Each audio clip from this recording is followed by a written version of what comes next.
to believe in one boy. We tell Madame Vernon. Yes.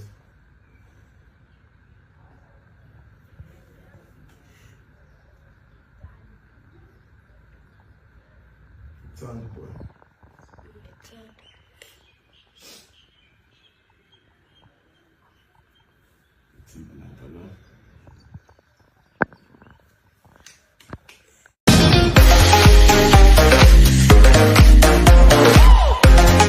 Iyona ke guys le video ke ethinte ke abantu abaningi noma ke inhliziyo zabantu ke abaningi.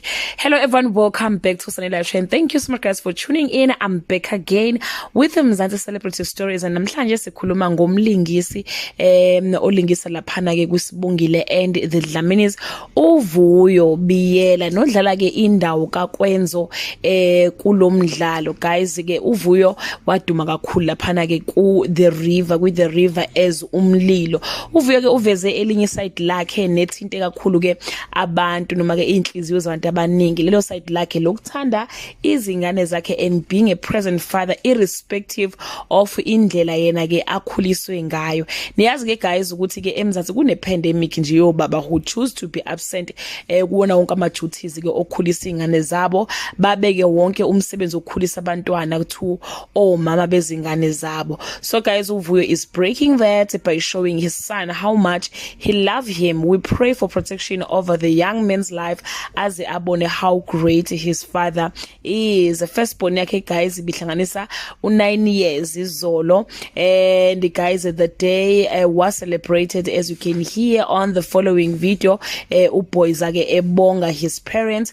I'm not sure ukuthi ke uVuyo ushade nomama wakhe yini, but ke guys yena impela cha kune video trend ukuthi ke ubeshada noma abanye babethi ke music video, but ke engazi uthi impela cha wayeshada. Nansi ke I video kaBoyza ebonga ke ubaba wakhe. Sanibonani, ngiyabonga ngoba bazali bami asanda noVuyo, wonke umndeni wami. Ngiyabonga abafethu nabangani bami. Well guys, uVuyo is the father of 2, was born in 1995, okumenza ke ukuthi abe neminyaka ewu29 this year. So KZN Mlazi wafunda khona futhi eKZN, wayeseka ke eDUT ukwenza iziqu zakhe ke ezihambelana ke necareer akuyona njengamanje basimbona ke lapha guys kumabona kude wethu. Cha, siyabonga bakithi the influence kwabanye ke obaba basebancane, uqhubeke ke njalo. Siyakubona because if you were doing something wrong, obviously besizobhala something, but again we take this time and say you are doing well. Siyabonga kakhulu. That brings us to the end of this video. To leave your comment below and share your opinion. Bye.